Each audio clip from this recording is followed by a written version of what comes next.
With the recent release of Split Fiction absolutely killing it in the critic scores, one could only wonder how the hell this game blew up to this level. Is that not one but two female protagonists?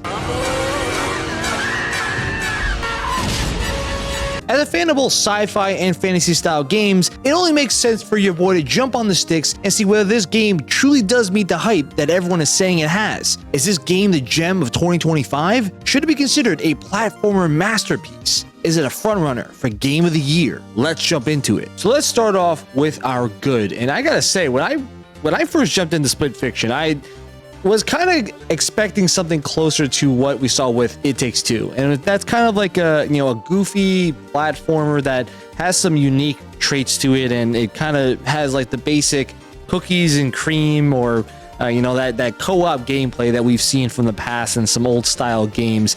And I gotta say, Split Fiction kind of took what they did in It Takes Two and ramped it up to a higher level, where I like the idea of having these two different types of genres, being a sci-fi and a fantasy type of gameplay. But then they kind of took every aspect that you've seen from movies, from video games, and they brought it to the highest peak possible. Like the fluidity of the gameplay was amazing. Whether it was the wall running components, the fact that every level you had a different ability or it was a different kind of gimmick that went along with it. I love the fact that they made you kind of just surprised. Like it was almost like you were excited to see what the next level or side story was going to be, because you wanted to see what the power up was going to be. What was your character going to be like? Or and I think we made it as a running gag for every single game or every single mission that we played on stream, that we were like, all right, my character Mio is going to have like the badass like sniper type of thing, and then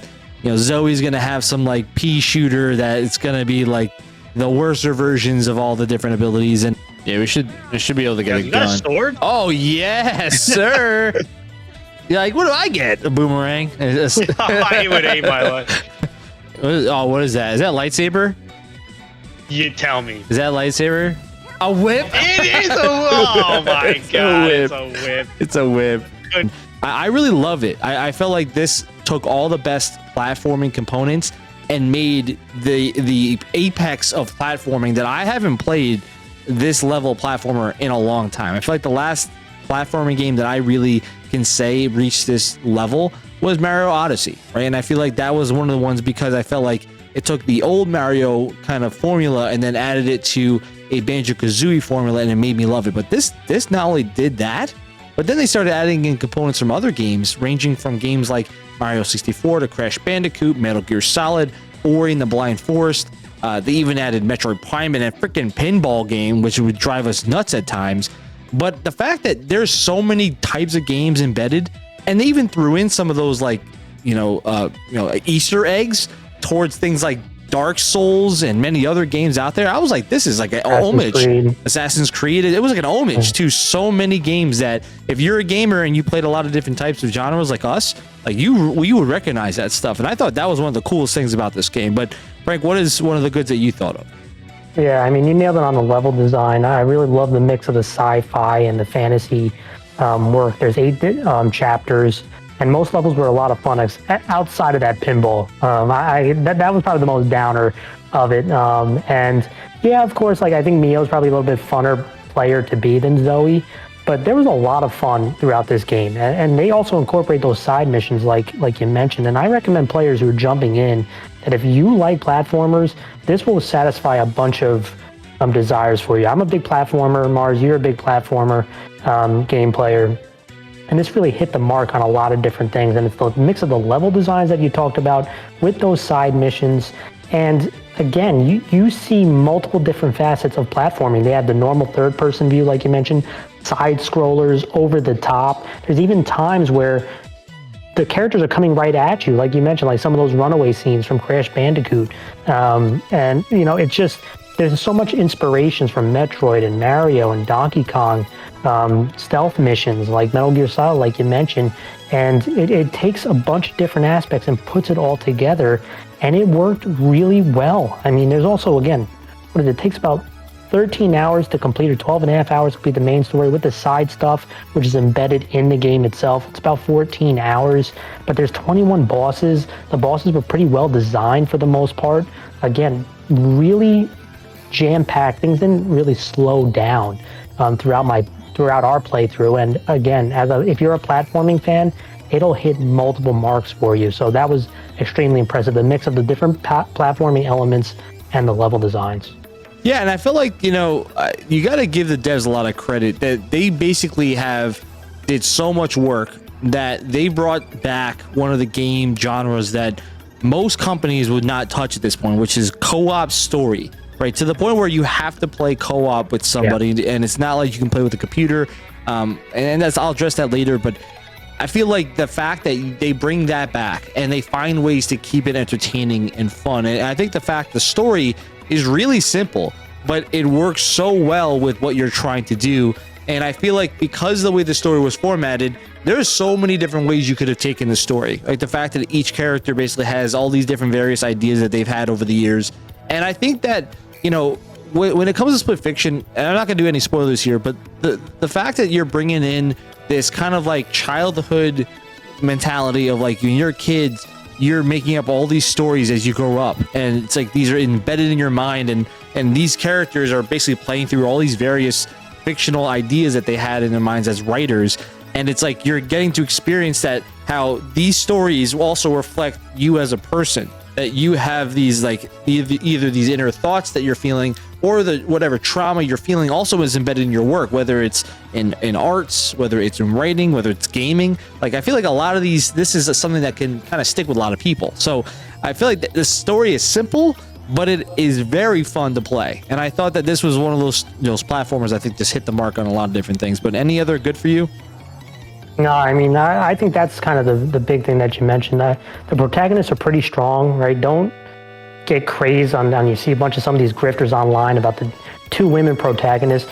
The characters have some dynamic to them, these protagonists. So you see them build over time, and that's why I recommend doing the side missions, because it kind of shows some of the inner workings of these characters, why they are where they are, and how they grow throughout the game. So again, to me, I think the protagonists are another thing that I know there was questions about going in, but I think they do a pretty solid job with them in this game. But before we jump into the bad, if you liked the video so far, drop a thumbs up and subscribe. If you want to support the channel, hit that join button to become a member of the channel for some awesome perks and rewards. Now let's jump back into the video. And with the good, let's talk about the bad. And probably the biggest bad, and this is really unfortunate, but I'll say this, there's not a lot of bad in this game. But one of the things that they really did mess up on was the fact that the villain is shallow and is a flat character, when everybody else in the story is dynamic. Where, yes, in the very beginning, you might say, well, Zoe clearly is the kind of the comic relief between the duo here, and Mio is that stoic, badassy, I don't like everyone type of character. Yeah, stuck-up character. Yeah, stuck-up character. Us this opportunity to get published. Lord knows it is rough being an unpublished writer these days, am I right? Are you saying that we're gonna be plugged into that machine? So Zoe's the energetic, like lively one. Like, yeah, that duo comedies, that's like how it always is, but the villain is so flat, and there's really nothing that's driving this villain other than, I always joke around, it's like the Norman Osborn. I put my whole, I put all my life behind this. Know what I sacrificed with this machine, and that's it. Like there's like the corpo, like basic bad guy that says, hey, I want to make money, or I want to make this machine power, like whatever it is. Like that's the standard villain. And with as much as the dynamic, aspects that these protagonists have, you might think to yourself, well, if you just put a little bit of spice into the villain to give them like a reasoning. Like, every good villain out there, it doesn't mean they have to be good guys. They're like, oh, they're just, they're misunderstood. They have their feelings. They could be bad in what they're thinking, but they have a reason for why they're doing this. Like this guy could have been like, hey, you know what? I was living on the streets, and I used my ideas to drive my success, and I'm measured by that success. And this is the only thing I have in my life. Like you could have driven that as in this machine needs to be successful, or I lose everything. Right? Like something like to give this guy some sort of credibility of being a actual interesting villain to understand their background. but they didn't, right? This is the basic cookie cutter. And I said this 1,000 times on stream, even off stream. It's ironic that it is the publisher being EA is ironic when it comes to how cookie cutter villain is, because it's almost like they're portraying EA to a certain extent when it comes to their loot boxes. You say, oh, it's EA. Oh Christ, that's the only thing that gets me nervous. Like, oh, you got to pay for this pack. You got to pay for this battle pass. Like that's literally what it sounds like to a lot of extent to me. But what is it bad for you? No, I agree with you. That's the number one. It just almost just feels out of place. Like you mentioned, so cookie cutter, just the standard corpo bad guy that wants power, right?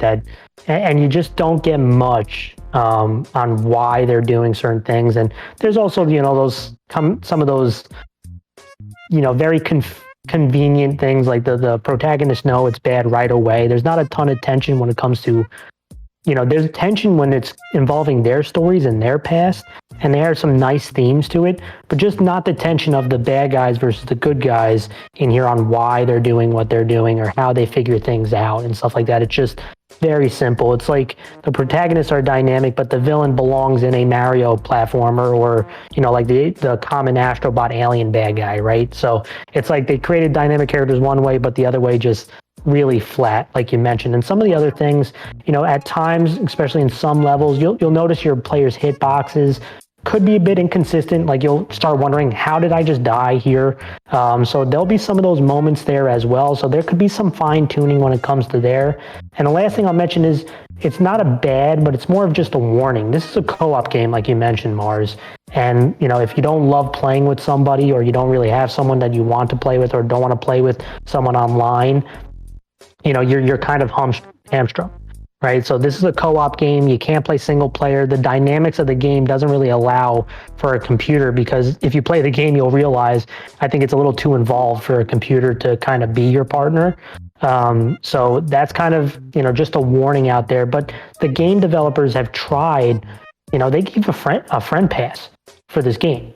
Right? Like you can give out a pass to someone to play with you online. You really only need one person to own this game. So they do try to make it convenient for you, but I do want to make that warning out there.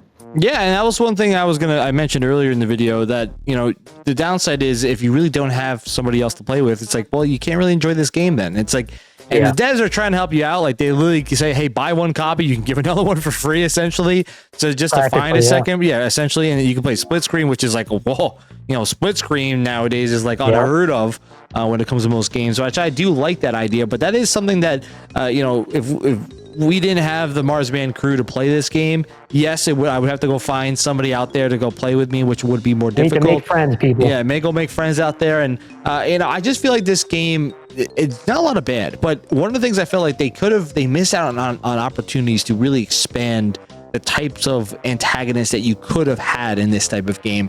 And I think that within each of these stories, they do have their villain at the end of the fictional story that they're telling, which is fine. And there's nothing wrong with that, because that's a cool thing about these stories. They're all different villains.